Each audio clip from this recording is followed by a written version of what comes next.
Remembering River. This Halloween marks the 25th anniversary of the day River Phoenix died. For the first time, the actress that he was dating at the time of his tragic death, Samantha Mathis, is speaking out.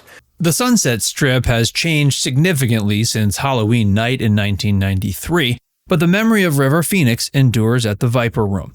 His untimely death has been recounted through official reports, emergency calls, and witness accounts.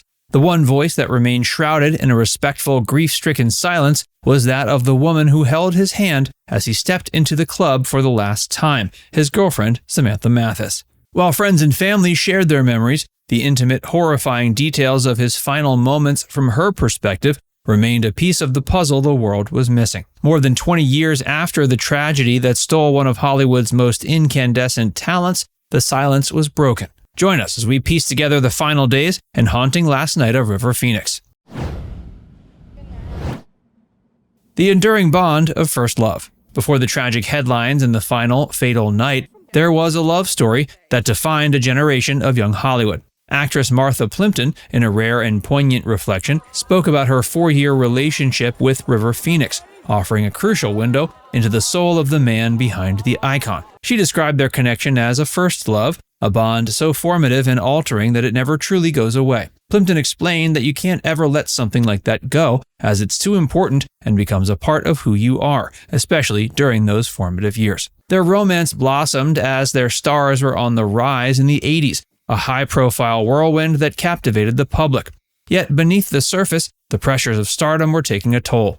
Plimpton shared that she believed fame was really hard on River, suggesting he simply did not know what to do with all of it.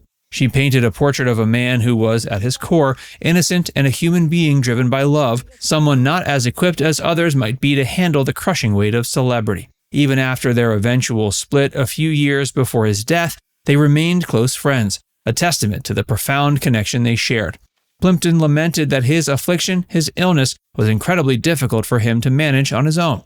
She believed he never really got the help that he would have done amazingly well with, and that unfortunately, the illness got him before he had a chance to seek it.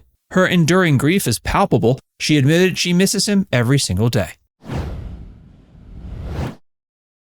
The poster boy and private pain. To the world, River Phoenix was the embodiment of purity and principle. He was a devout vegan who wouldn't wear leather, a passionate environmentalist, and a fierce animal rights activist who was honored by PETA as its Humanitarian of the Year in 1992. His mother, Arlen Hart Phoenix, noted that from a young age, her son was a voice for the voiceless and had the courage to use his celebrity to make a difference. This image was so pervasive that when he died, many who knew him professionally expressed shock at the cause. Actress Christine Lahti, his co-star in Running on Empty, told reporters he was so adamant about clean, pure living. His own mother, in a letter to the LA Times, described his passing as a safe passage and insisted that friends and co-workers knew River was not a regular drug user. However, a darker reality was unfolding behind the scenes, known only to his closest confidants. The man who championed clean living was battling a ferocious addiction. During the filming of the 1992 film Sneakers, his friends grew increasingly alarmed.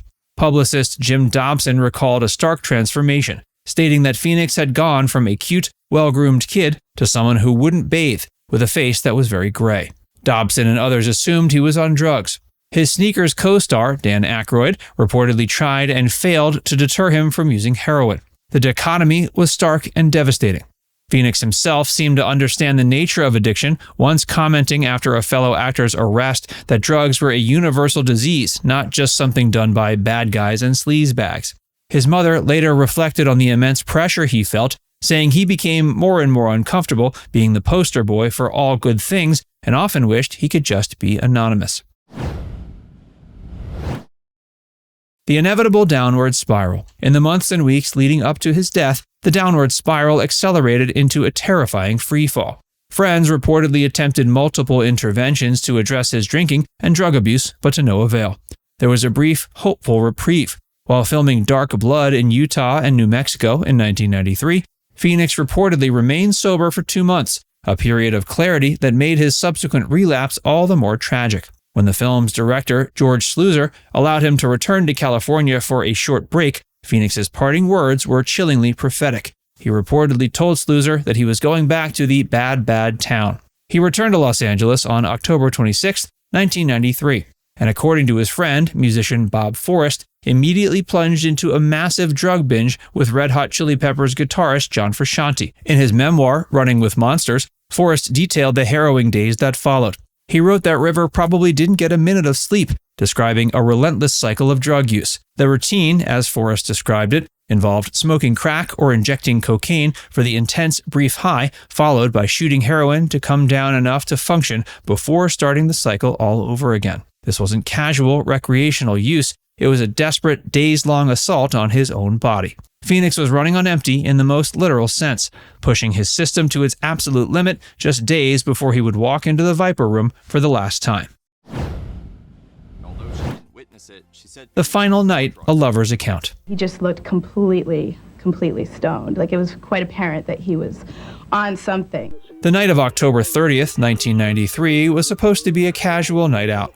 River, his girlfriend Samantha Mathis, and his siblings Joaquin and Rain arrived at the Viper Room, the then trendy club on the Sunset Strip, co-owned by Johnny Depp. While his siblings didn't initially notice anything amiss, Mathis felt a sense of dread.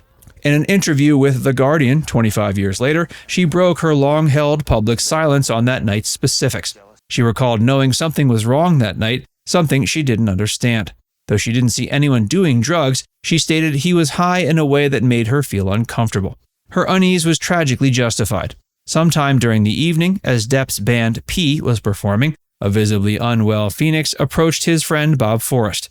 Forrest remembered Phoenix looking a whiter shade of pale, as he confessed, that he didn't feel so good and thought he was overdosing. Forrest, trying to reassure him, replied that if he could stand and talk, he was probably okay. A casual dismissal, he would later admit, filled him with guilt. Shortly after 1 a.m., events spiraled into chaos. Mathis saw a bouncer shoving Phoenix and another man out a side door. She initially thought a fight had broken out, then she saw the unthinkable. River dropped to the ground and began to have violent convulsions. A photographer on the scene described him as looking like a fish out of water. Mathis frantically ran back into the club to get his siblings. What followed was a scene of pure horror on a public sidewalk. A terrified Rain threw her body on top of her brother, trying to still his thrashing seizures and attempting mouth-to-mouth resuscitation. A 19-year-old Joaquin made a heartbreaking 911 call, later leaked to the press, his panicked voice pleading for help, shouting that his brother was having seizures and dying, guessing he had taken Valium or something. You must get over here, please. You must get over here, please. Is your brother's having a seizure? Yes. How old is he? He's 23. 23? Okay, you know telephone number? You must please come here to the Viper Room. Okay, Viper Room. By the time paramedics arrived and rushed him to Cedars-Sinai Medical Center, it was too late. He was pronounced dead at 1:51 a.m. on October 31st. The official cause of death was acute multiple drug intoxication, with lethal levels of both cocaine and morphine in his system. A legacy etched in grief and inspiration.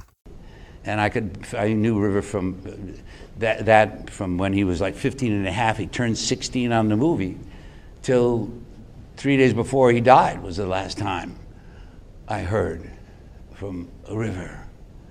And then, of course, he was murdered at the Viper Room by a jealous guitar player. The immediate aftermath sent a shockwave through Hollywood and beyond. The sidewalk outside the Viper Room became a makeshift shrine. The club temporarily closed in his honor, but the party scene in LA, after a brief moment of introspection, largely returned to business as usual. The most profound impact was on his family, who had to grieve under the relentless glare of the media. His brother Joaquin has spoken about how the constant harassment from paparazzi impeded the mourning process. Yet out of that grief, he found inspiration, stating that in virtually every movie he made, there was a connection to River. Now it's time to hear from you. Do you think anyone could have intervened differently to help save him that night? Let us know in the comments section below.